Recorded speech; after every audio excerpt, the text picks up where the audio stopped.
Today we're going to read chapter 4 of The Outsiders. That starts on page 53 and goes to page 67.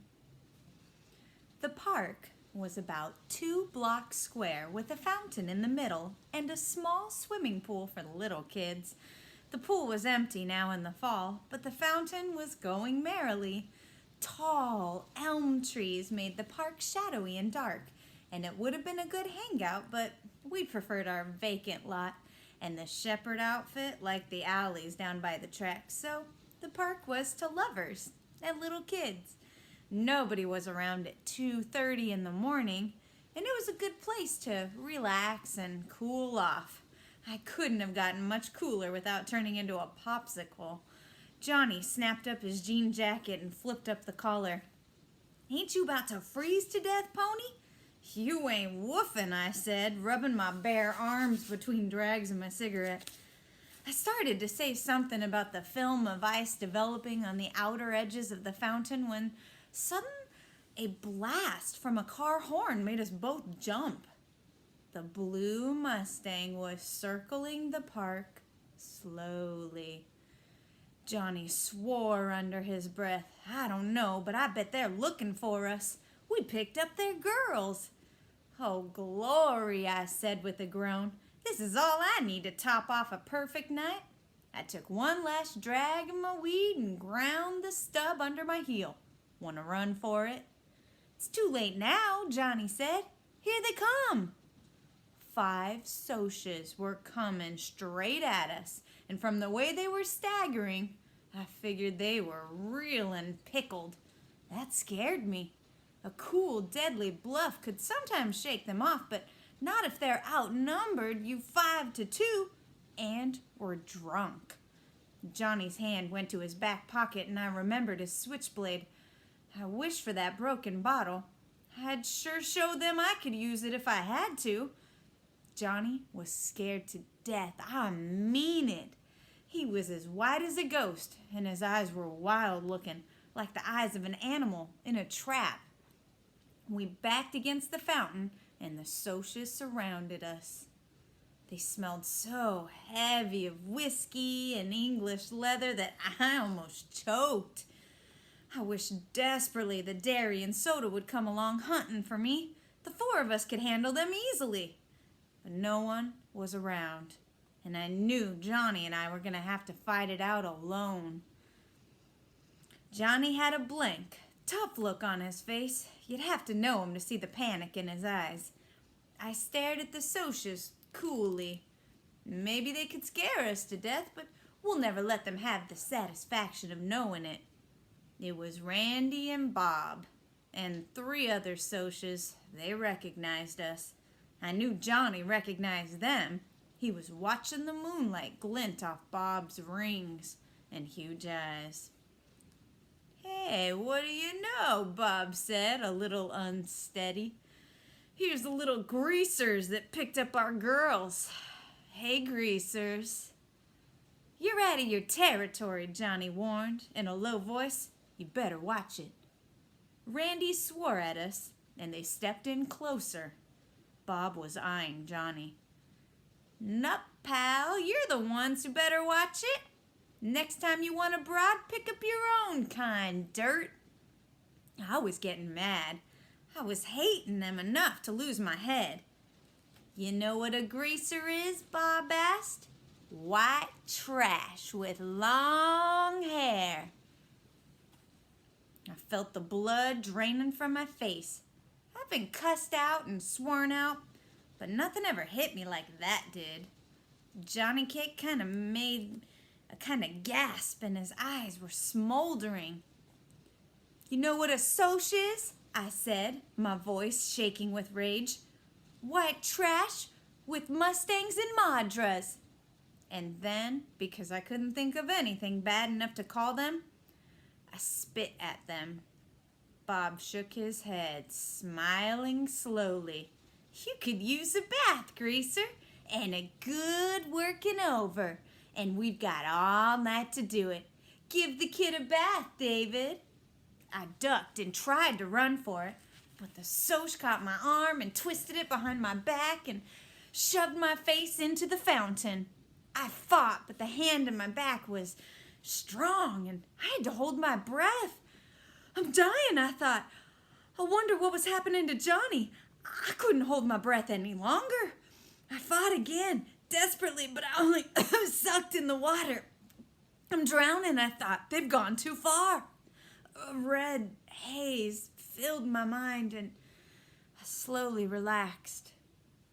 The next thing I knew, I was lying on the pavement beside the fountain, coughing water and gasping. I lay there weakly, breathing in air and spitting out water.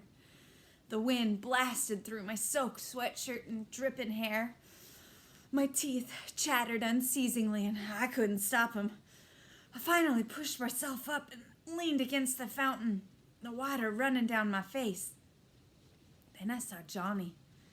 He was sitting next to me, one elbow on his knee, and staring straight ahead. He was a strange greenish white, and his eyes were huger than I'd ever seen them. I killed him, he said slowly. I killed that boy. Bob, the handsome Soch, was lying there in the moonlight, doubled up and still. A dark pool growing from him, spreading slowly over the blue-white cement. I looked at Johnny's hand. He was clutching a switchblade, and it was dark to the hilt. My stomach gave a violent jump, and my blood turned icy. "Johnny," I managed to say, fighting the dizziness, "I think I'm gonna be sick." "Go ahead," he said in the same steady voice. "I won't look at you." I turned my head and was quietly sick for a minute. And then I leaned back and closed my eyes so I wouldn't see Bob lying there. This can't be happening. This can't be happening. This can't be. You really killed him, huh, Johnny? Yeah, his voice quavered slightly. I had to. They were drowning you, pony. They might have killed you. And they had a blade. They were gonna beat me up. Like they did before, I swallowed. Johnny was quiet for a minute. "Yeah," he said, "like they did before." Johnny told me what had happened. They ran when I stabbed him. They all ran. A panic was rising in me as I listened to Johnny's quiet voice go on, and "Johnny," I nearly screamed, "what are we gonna do?" "Then they'll put you in the electric chair for killing people." I was shaking. I wanted a cigarette. I want a cigarette. We smoked our last pack. "I'm scared, Johnny. What are we gonna do?" Johnny jumped up and dragged me up by my sweatshirt. He shook me. "Calm down, pony boy. Get a hold of yourself." I hadn't realized I was screaming. I shook loose. Okay, I said, "I'm okay now." Johnny looked around, slapping his pockets nervously. "We gotta get out of here. Get somewhere. Run away. The police will be here soon." I was trembling, and that wasn't all from cold. But Johnny, except for the fact that his hands were twitching, looked as cool as Derry ever had. "We'll need money, and maybe a gun, and a plan." Money? Maybe a gun? A plan. Where in the world would we get these? "Dally," Johnny said with finality. "Dally'll get us out of here." I heaved a sigh. Why hadn't I thought of that? But I never thought of anything. Dallas Winston could do anything. Where can we find him? I think at Buck Merrill's place. There's a party over there tonight. Dally said something about it this afternoon. Buck Merrill was Dally's rodeo partner. He was the one who got Dally the job as a jockey for the Slash J. Buck raised a few quarter horses and made the most of his money on fixed races and a little bootlegging. I was under strict orders from both Derry and Soda not to get caught within 10 miles of this place, which was dandy with me. I didn't like Buck Merrill. He was tall, lanky cowboy with blonde hair and buck teeth. Or he used to be Bucktooth before he had the front two knocked out in a fight. He was out of it. He dug Hank Williams. How gross can you get? Buck answered the door when we knocked, and a roar of cheap music came with him. The clinking of glasses, loud, rough laughter, and female giggles, and Hank Williams. It scraped on my raw nerves like sandpaper. A can of beer in one hand, Buck glared down at us. "What do you want?" "Dally," Johnny gulped. Looking back over his shoulder, "We gotta see Dally." "He's busy," Buck snapped, and someone in his living room yelled, "Ah, yeehaw!" And the sound of it almost made my nerves snap. "Tell him it's Pony and Johnny," I commanded. I knew Buck, and the only way you could get anything out of him was to bully him. I guess that's why Dallas could handle him so easily. Although Buck was in his mid-20s and Dallas was 17, he'll come. Buck glared at me for a second, then stumbled off. He was pretty well crocked, which made me apprehensive. If Dally was drunk and in a dangerous mood, he appeared in a few minutes, clad only in a pair of low-cut blue jeans, scratching the hair on his chest. He wasn't sober enough. Oh, he was sober enough, and that surprised me. Maybe he hadn't been there long.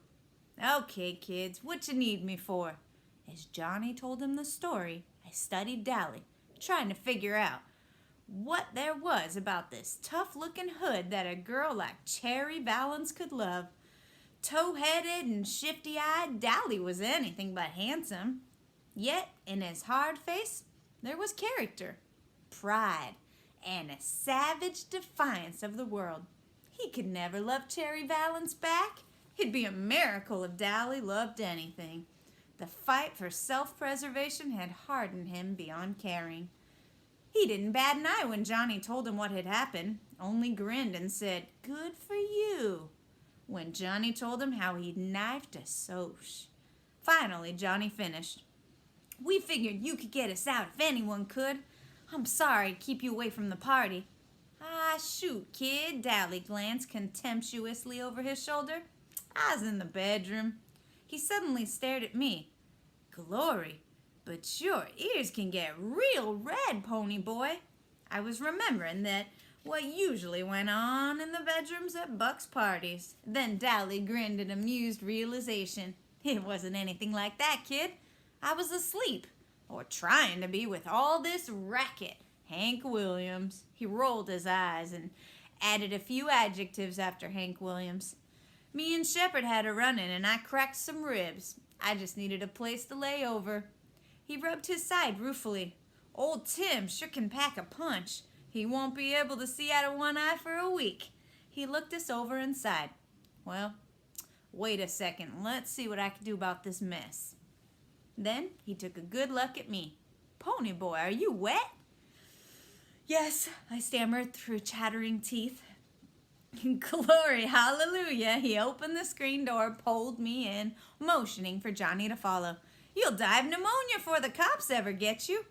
He half dragged me into an empty bedroom, swearing at me all the way. "Get that sweatshirt off." He threw a towel at me. "Dry off and wait here. At least Johnny's got his jean jacket." "You ought to know better than to run away in just a sweatshirt, and a wet one at that. Don't you ever use your head?" He sounded so much like Derry that I stared at him. He didn't notice. He left us sitting on the bed. Johnny lay back on it. Wish I had me some weed. My knees were shaking as I finished drying off, sitting there in my jeans. Dally appeared after a minute.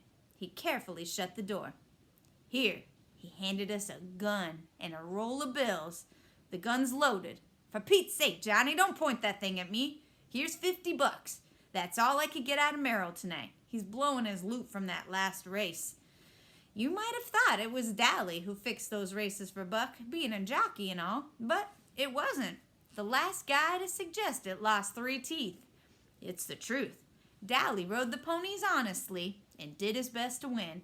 It was the only thing Dally did honestly.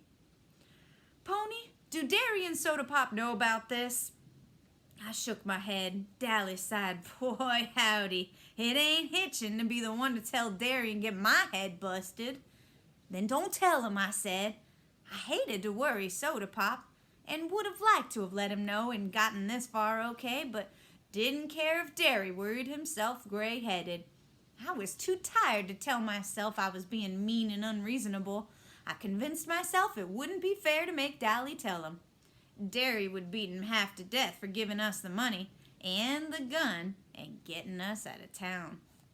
Here, Dally handed me a shirt about 60 million sizes too big. It's Buck's. You and him ain't exactly the same size, but it's dry. He handed me his own worn brown leather jacket with the yellow sheep's wool lining. It'll get cold where you're going, but you can't risk being loaded down with blankets. I started buttoning up the shirt. It all about swallowed me. Hop the 315 trait to Windrixville, Dally instructed. There's an old abandoned church at the top of J Mountain. There's a pump in back, so don't worry about water. Buy a week's supply of food as soon as you get there, this morning before the story gets out. And then don't so much as stick your noses out the door. I'll be up there as soon as I think it's clear. Man, I thought New York was the only place I could get mixed up in a murder rap. At the word murder, Johnny made a small noise in his throat and shuddered. Dally walked us to the door, turning off the porch light before we stepped out. Get going. He messed up Johnny's hair. Take care, kid, he said softly. Sure, Dally. Thanks. And we ran into the darkness. We crouched in the weeds beside the railroad tracks, listening to the whistle grow louder. The train slowed to a screaming halt. Now, whispered Johnny. We ran and pulled ourselves into an open boxcar. We pressed against the side, trying to hold our breath until we listened to the railroad workers walk up and down outside. One poked his head inside, and we froze. But he didn't see us, and the boxcar rattled as the train started up. First stop will be Windrixville, Johnny said, laying the gun down gingerly. He shook his head. I don't see why he gave me this. I couldn't shoot anybody. Then, for the first time, really, I realized what we were in for. Johnny had killed someone. Quiet, soft-spoken, little Johnny, who wouldn't hurt a living thing on purpose, had taken a human life. We really were running away with the police after us for murder and a loaded gun by our side. I wished we'd asked Dally for a pack of cigarettes. I stretched out and used Johnny's legs for a pillow. Curling up, I was thankful for Dally's jacket. It was too big, but it was warm. Not even the rattling of the train could keep me awake, and I went to sleep in a hoodlum's jacket with a gun lying next to my hand. I was hardly awake when Johnny and I leaped off the train into a meadow. Not until I landed in the dew and got a wet shock did I realize what I was doing. Johnny must have woke me up and told me to jump, but I didn't remember it. We lay in the tall weeds and damp grass, breathing heavily. The dawn was coming. It was the lightening sky in the east, an array of gold touching the hills. The clouds were pink, and meadowlarks were singing. This is the country, I thought, half asleep. My dream's coming true, and I'm in the country. Blast it, pony! Johnny was rubbing his legs. You must have put my legs to sleep. I can't even stand up. I barely got off that train. I'm sorry. Why didn't you wake me up? That's okay. I didn't want to wake you up till I had to. Now, how do we find J Mountain? I asked Johnny. I was still groggy with sleep and wanted to sleep forever right there in the dew and dawn. Go ask someone. The story won't be in the paper yet. Make like a farm boy taking a walk or something. I don't look like a farm boy, I said. I suddenly thought of my long hair, combed it back. Oh, the slouching stride I used from habit. I looked at Johnny. He didn't look like any farm boy to me. He still reminded me of a lost puppy who'd been kicked too often. But for the first time, I saw him as a stranger might see him. He looked hard and tough because of his black t-shirt and his blue jeans and jacket, because his hair is so heavily greased and so long. I saw how long his hair curled behind his ears and thought, We both need a haircut and some decent clothes. I looked down at my worn, faded blue jeans, my too big shirt, and Dally's worn-out jacket. They'll know we're hoods the minute they see us, I thought. You'll have to stay here, Johnny said, rubbing his legs. You go down the road and ask the first person you see where Jay Mountain is. He winced at the pain in his legs. Then come back, and for Pete's sake, run a comb through your hair and quit slouching like a thug. So Johnny noticed it too. I pulled a comb from my back pocket, combed my hair carefully. I guess I look okay, huh, Johnny? He was studying me. You know, you look an awful lot like Soda Pop. The way you've got your hair and everything, I mean, except your eyes are green. They ain't green, they're gray, I said, reddening. And I look about as much like Soda as you do. I got to my feet. He's good looking. Shoot, Johnny said with a grin. You are too. I climbed over the barbed wire fence without saying anything else. I could hear Johnny laughing at me, but I didn't care.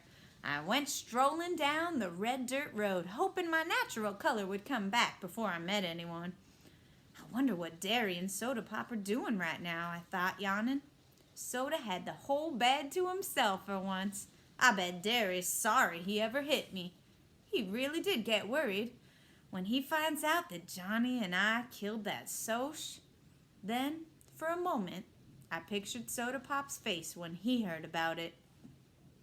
I wish I was home, I thought absently. I wish I was home and still in bed. Maybe I am. Maybe I'm just dreaming. It was only last night that Dally and I had sat down behind those girls at the nightly double. Glory, I thought with a bewildering feeling of being rushed. Things are happening too quick, too fast. I figured I couldn't get into worse trouble than murder. Johnny and I would be hiding for the rest of our lives. Nobody but Dally would know where we were. And we couldn't tell anyone, because if he got jailed again for giving us that gun, and if Johnny got caught, they'd give him the electric chair. And if they caught me, I'd be sent to a reformatory. I'd heard about reformatories from Curly Shepherd, and I didn't want to go to one at all. So we'd have to be hermits for the rest of our lives and never see anyone but Dally. Maybe I'd never see Derry or Soda Pop again, or even Two-Bit or Steve. I was in the country, but I knew I wasn't going to like it as much as I thought I would. There are things worse than being a greaser. I met a sunburned farmer driving a tractor down the road. I waved at him, and he stopped. Could you tell me where Jay Mountain is? I asked as politely as I could. He pointed on down the road. Follow this road to the big hill over there. That's it. Taking a walk? Yes, sir, I managed to look sheepish. We're playing Army, and I'm supposed to report to headquarters there. I can lie so easily that it spooks me sometimes. Soda says it comes from reading so much. But then, Two-Bit lies all the time, too. And he never opens a book. Boys will be boys, the farmer said with a grin. And I thought dully he sounded as corn pony as Hank Williams. He went on, and I walked back to where Johnny was waiting. We climbed up the road to the church. Although it was a lot farther away than it looked, the road got steeper with every step. I was feeling kind of drunk. I always do when I get too sleepy. My legs got heavier and heavier. I guess Johnny was sleepier than I was. He stayed awake on the train to make sure we got off at the right place. It took us about 45 minutes to get there. We climbed in a back window. It was a small church. Real old and spooky and spiderwebby. Gave me the creeps. I'd been in a church before. I used to go all the time, even after Mom and Dad were gone. Then one Sunday, I talked Soda into coming with Johnny and me. He didn't want to come unless Steve did, and Two-Bit decided he might as well come too. Dally was sleeping off a hangover, and Derry was working. When Johnny and I went, we sat in the back, trying to get something out of the sermon and avoiding people, because we weren't dressed so sharp most of the time. Nobody seemed to mind, and Johnny and I really liked to go. But that day, well, Soda can't sit long enough to enjoy a movie, much less a sermon. It wasn't long before he and Steve and Two-Bit were throwing paper wads at each other and clowning around, and finally Steve dropped a hymn book with a bang. Accidentally, of course. Everyone in the place turned around to look at us, and Johnny and I nearly crawled under the pews. And then Two-Bit waved at them. I hadn't been to church since. But this church gave me kind of a creepy feeling. What do you call it? Premonition? I flopped down to the floor and immediately decided not to do any more flopping. That floor was stone hard. Johnny stretched out beside me, resting his head on his arm. I started to say something to him, but I went to sleep before I could get the words out of my mouth. But Johnny didn't notice. He was asleep too.